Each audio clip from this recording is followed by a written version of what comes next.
अस्सलाम वालेकुम जी। अक्सर हमारे घर में रोटियां बच जाती हैं, उससे एक बहुत ही मज़े के और बहुत ही टेस्टी मैं आपको पराठे की रेसिपी शेयर करूंगी। तो चलें इसे बनाना स्टार्ट करते हैं। यहाँ पे सबसे पहले मैं बना लेती हूँ पुदीना और सब्ज़ धनिया और सब्ज़ मिर्च की चटनी। और अक्सर हमने देखा है कि जब हम चटनी बनाते हैं तो बनाते वक्त ही वो काली पड़ना शुरू हो जाती है। आप मेरे तरीके से ये चटनी बनाएं, आपकी चटनी कभी भी काली नहीं होगी। 2 से 3 मैं इसमें आइस क्यूब्स डाल दूंगी। इससे आपकी जो चटनी है वो हफ्ता भी पड़ी रहेगी फ्रिज में, तो बिल्कुल भी ख़राब नहीं होगी। और यहाँ पे मैं नमक बिल्कुल भी नहीं डालूंगी, जब मैं चटनी को यूज़ करूँगी तब उसमें नमक डालूंगी। स्टार्ट में नमक डालने से भी चटनी काली पड़ जाती है, और इसमें स्टील का चम्मच रखने से भी जो चटनी है वो काली पड़ जाती है। जितनी यूज़ करनी है चम्मच बाहर निकाल दें और उसके अंदर चम्मच नहीं पड़ा रहने देना। तो आगे मैं आपको दिखाती हूँ। यहाँ पे मैं ग्राइंडर के अंदर एक मिर्च डाल दूंगी। मैं थोड़ी ही चटनी बनाने लगी हूँ, आपने जितनी बनानी हो उसके मुताबिक कम या ज़्यादा मिर्चें कर सकते हैं।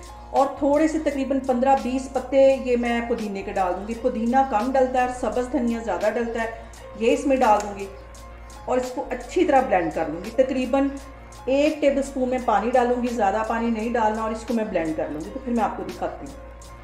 यहाँ पे देखें जी, चटनी को मैंने अच्छी तरह पीस लिया है और इसको मैं दही में डाल दूंगी। अभी इसमें मैं नमक नहीं डाल रही, जब इसको मैं यूज़ करूँगी तब नमक डालना है। इसको अच्छी तरह मिक्स कर लेना है। यहाँ पे मैं करूँगी प्याज को बिल्कुल बारीक चॉप कर लेना है। इसको इंशाल्लाह ताला किसी दिन मैं आपको वेजिटेबल की कटिंग भी सारी दिखाऊंगी करके। यहाँ पे प्याज को बिल्कुल बारीक कर लेना है। और मैंने ये चॉपिंग बोर्ड पे जो कटिंग है, एक बच्ची है बहुत ही प्यारी तानिया, उससे सीखी है, वो मेरी उस्ताद है इस चीज़ के लिए। यहाँ पे मैं ले लूँगी एक पैन और उसमें तकरीबन 1 पाव के जितना मैं दही डाल दूँगी।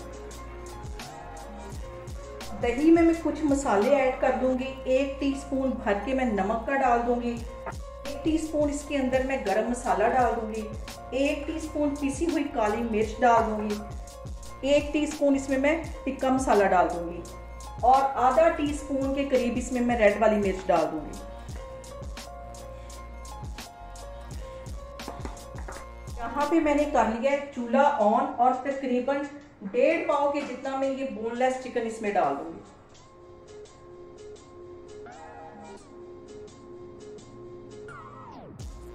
इसमें चला जाएगा, इसको अच्छी तरह मिक्स कर लेना है।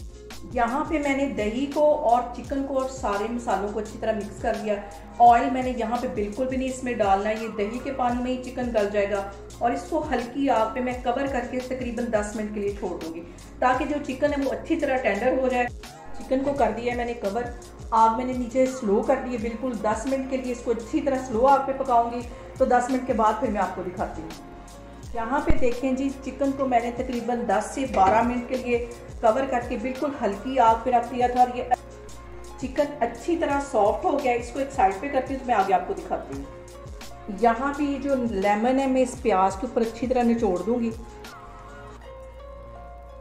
1 लेमन मैं निचोड़ने लगी हूँ। आप अपने टेस्ट के मुताबिक कम या ज़्यादा लेमन इसमें डाल सकते हैं। यहाँ पे हम रोटियों के बनाते मज़ेदार से रोल। 1 रोटी पहले मैं लूँगी और आपको बना के दिखाती हूँ।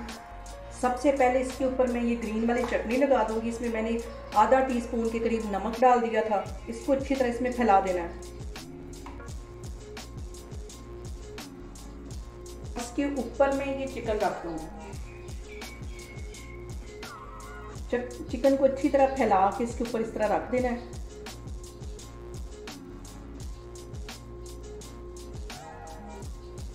बहुत ही मज़े का टेस्ट है चिकन का। अभी भी मैंने टेस्ट करके देखा है, इस तरह भी बहुत मज़े का लग रहा है। इसके ऊपर ये थोड़ा सा मैं प्याज डाल दूँगी और इसको यहाँ पे मैं रोल कर दूँगी।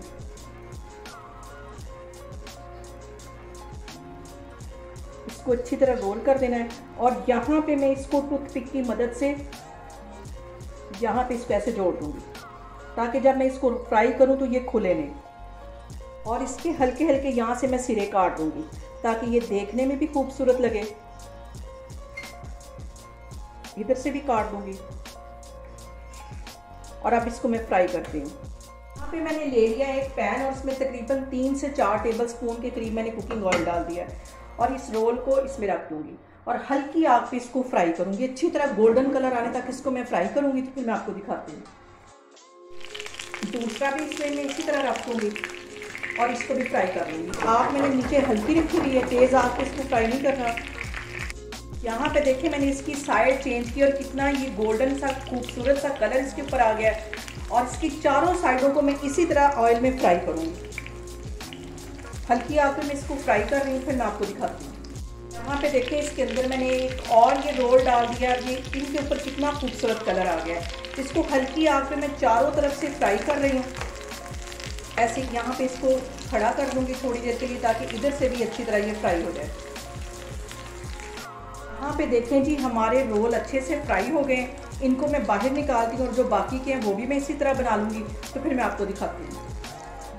यहाँ पे देखें जी बहुत ही मज़े के और बहुत ही टेस्टी हमारी बची हुई रोटियों की ये चिकन रोल बनके तैयार हो गए। आप लोग भी इसको लाजमी ट्राई करें और मुझे कमेंट्स में बताएं कि आपको मेरी रेसिपीज़ कैसी लग रही हैं। और मेरी वीडियोस को ज़्यादा से ज़्यादा शेयर करें और मुझे सब्सक्राइब करें।